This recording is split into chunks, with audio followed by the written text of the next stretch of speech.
Hai semuanya, selamat datang kembali di channel ini. Pernah nggak sih kalian mikir begini? Kenapa banyak orang yang pintar, rajin belajar, nilai sekolahnya tinggi, tapi hidupnya tetap pas-pasan, bahkan miskin? Padahal dari kecil kita diajarkan kalau rajin belajar nanti bisa sukses. Tapi kenyataannya, banyak orang yang pintar di atas kertas, justru susah di kehidupan nyata. Kenapa bisa begitu? Apakah sekolahnya yang salah? Atau dunia yang memang nggak adil? Nah, di video ini, kita bakal bahas tuntas dengan gaya santai tapi tajam tentang kenapa banyak orang pintar yang tetap miskin, dan yang lebih penting, gimana caranya supaya kita nggak jadi bagian dari itu. Dari kecil, kita semua disuruh belajar keras. Tiap hari dibilang, kamu harus pintar biar sukses. Tapi yang jarang dijelaskan adalah pintar di bidang apa dan untuk tujuan apa. Kita didorong buat jadi pintar akademis, hafal rumus, hafal teori, hafal sejarah, tapi hampir nggak pernah diajarkan gimana caranya mengubah ilmu jadi uang, gimana cara menghadapi dunia nyata, atau gimana mengelola resiko dan peluang. Makanya banyak orang yang akhirnya tumbuh dengan mindset, kalau pintar otomatis kaya, padahal kenyataannya nggak begitu. Di dunia nyata, pengetahuan itu penting, tapi bukan satu-satunya modal.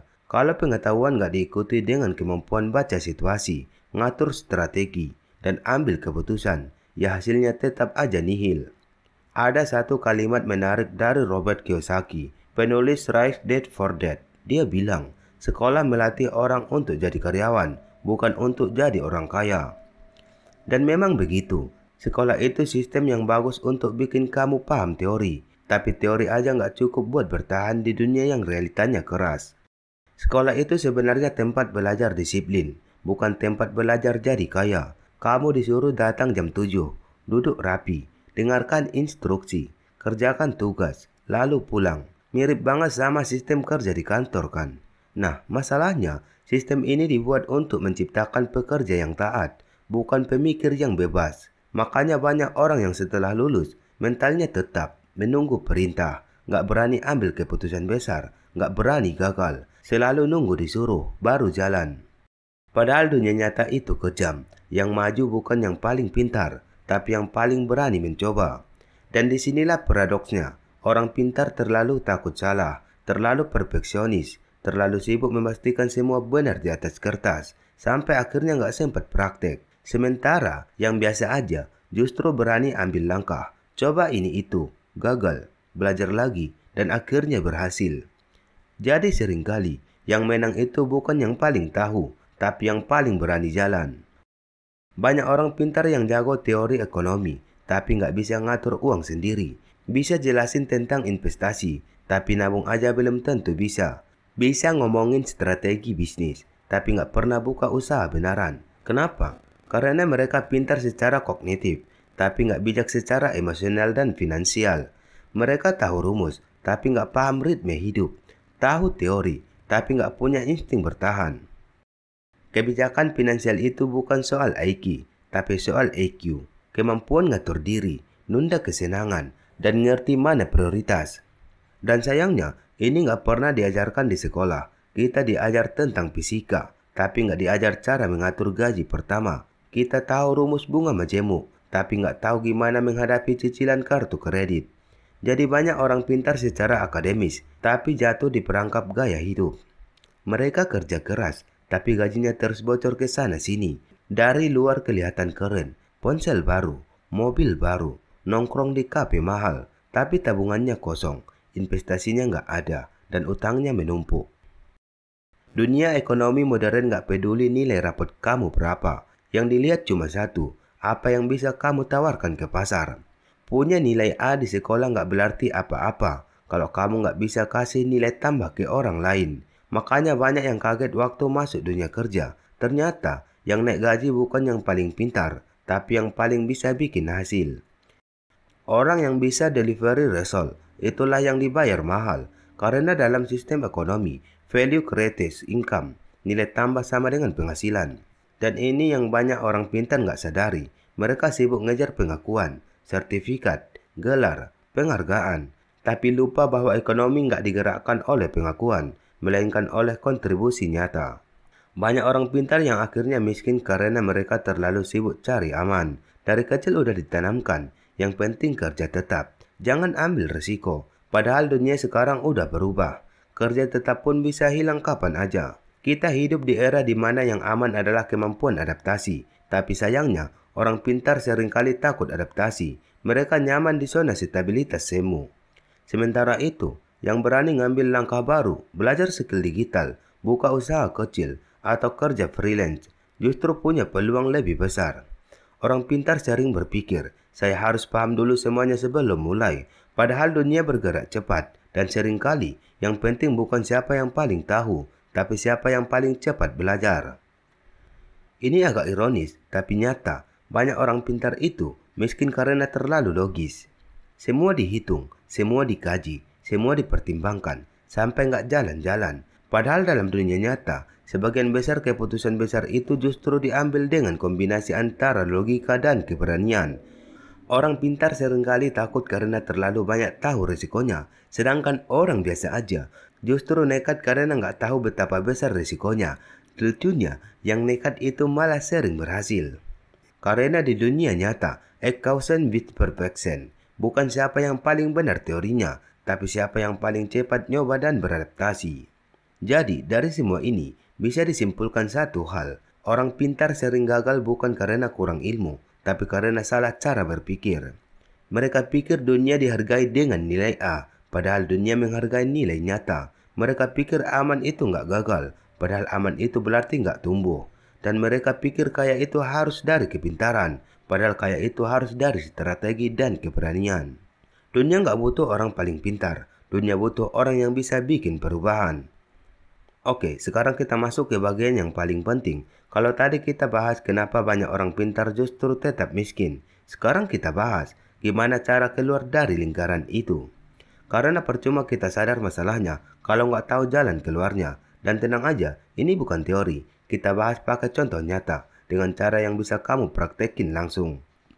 Langkah pertama adalah ubah definisi tentang pintar. Selama ini, kita pikir orang pintar itu yang nilainya tinggi, hafal rumus, dan bisa jawab soal sulit. Padahal di dunia nyata, pintar itu soal adaptasi.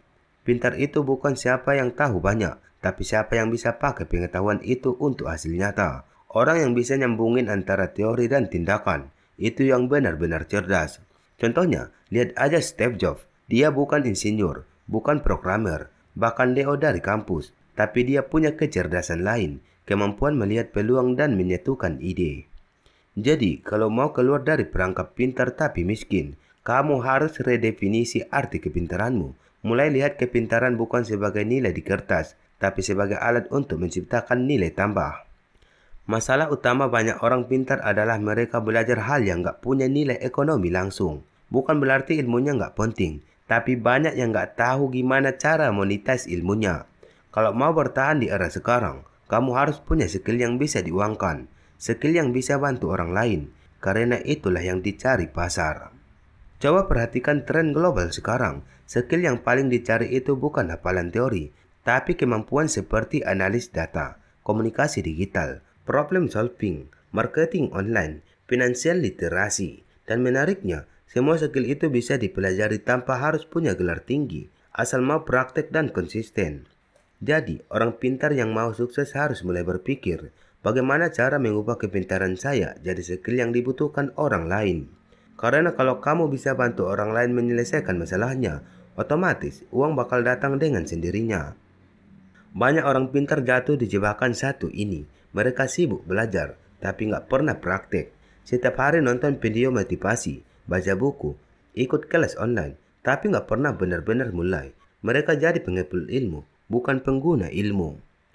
Padahal, yang bikin orang berhasil bukan banyaknya pengetahuan, tapi seberapa sering mereka menerapkan pengetahuan itu. Misalnya kamu belajar marketing, kalau cuma tahu teori ide tapi nggak pernah bikin iklan, ya sama aja nol. Atau kamu ngerti teori investasi, tapi nggak pernah buka akun reksadana, ya tetap aja nggak berkembang. Ilmu itu baru berharga kalau diuji di dunia nyata. Jadi jangan nunggu sempurna dulu baru mulai. Mulailah dulu. Nanti sambil jalan kamu bakal belajar lebih banyak dari pengalaman. Kalau mau kaya, kamu harus ubah pola pikir dari kerja untuk uang, jadi uang kerja untuk kamu. Dan itu dimulai dari pola pikir pengusaha. Bukan berarti semua orang harus buka bisnis, tapi pengusaha punya cara berpikir yang unik. Mereka fokus cari peluang, bukan keamanan. Mereka berpikir jangka panjang, bukan cuma gaji bulanan. Dan mereka selalu nanya, bagaimana caranya saya bisa bantu lebih banyak orang dengan lebih sedikit waktu. Sementara banyak orang pintar sibuk ngejar pekerjaan bagus, orang-orang kaya justru sibuk menciptakan sistem yang menghasilkan. Itulah kenapa orang pintar banyak yang akhirnya kerja untuk orang yang lebih berani. Yang berani itu mungkin gak sepintar mereka, tapi dia tahu cara menggerakkan sumber daya. Dan di dunia nyata, keberanian dan strategi sering lebih mahal dari IQ tinggi. Ini poin yang sering banget dilewatkan. Orang pintar jarang paham cara main di dunia uang. Mereka tahu teori ekonomi makro, tapi nggak paham prinsip sederhana. Uang bergerak ke arah orang yang bisa mengelolanya. Orang kaya nggak selalu lebih pintar, tapi mereka paham alur uang. Mereka tahu gimana uang bekerja, gimana uang berputar, dan gimana memanfaatkannya buat tumbuh.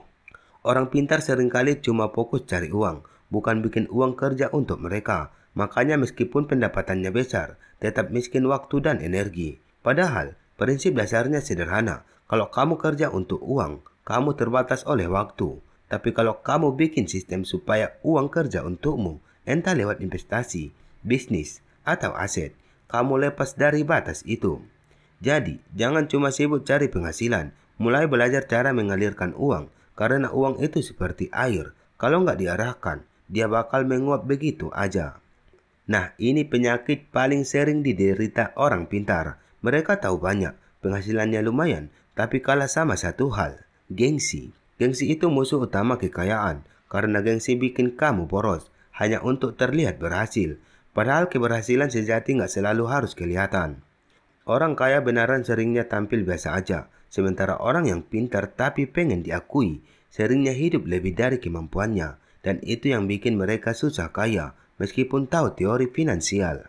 Belajar dari orang frugal, orang yang hidup hemat tapi strategis. Mereka bukan pelit, tapi ngerti prioritas.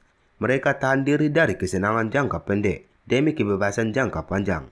Itu kecerdasan yang gak diajarkan di sekolah, tapi justru paling penting di kehidupan. Pada akhirnya, semua balik ke satu hal, keberanian. Keberanian untuk keluar dari zona nyaman, keberanian gagal, dan keberanian mencoba lagi. Karena dunia ini gak kekurangan orang pintar, tapi kekurangan orang pintar yang berani bertindak. Kalau kamu punya ilmu tapi diam, orang lain yang gak sepintar kamu akan maju lebih dulu. Kalau kamu tahu cara tapi takut mulai, orang lain yang nekat bakal ambil peluangmu. Jadi mulai sekarang, ubah cara pandang. Gak apa-apa gagal, yang penting belajar. Gak apa-apa takut, yang penting tetap jalan. Karena sejatinya, kekayaan itu bukan hasil dari kepintaran, tapi hasil dari tindakan. Jadi, mungkin sekarang pertanyaannya bukan lagi kenapa orang pintar bisa miskin, tapi lebih ke kapan orang pintar mau berhenti hanya berpikir dan mulai bertindak. Ilmu tanpa tindakan cuma jadi pajangan, tapi tindakan tanpa ilmu bisa jadi pengalaman. Nah, sekarang giliran kamu. Coba renungkan, selama ini kamu termasuk yang mana? Pengumpul ilmu atau pengguna ilmu? Tulis pendapatmu di kolom komentar, karena aku pengen tahu apa langkah pertama yang mau kamu ambil setelah nonton video ini. Terima kasih sudah menonton sampai habis. Jangan lupa like, share, dan subscribe, biar makin banyak orang yang sadar bahwa jadi pintar aja nggak cukup. Yang penting, tahu cara pakai kepintaran itu. Sampai jumpa di video berikutnya. Tetap belajar, tetap bertumbuh. Sampai jumpa. Bye.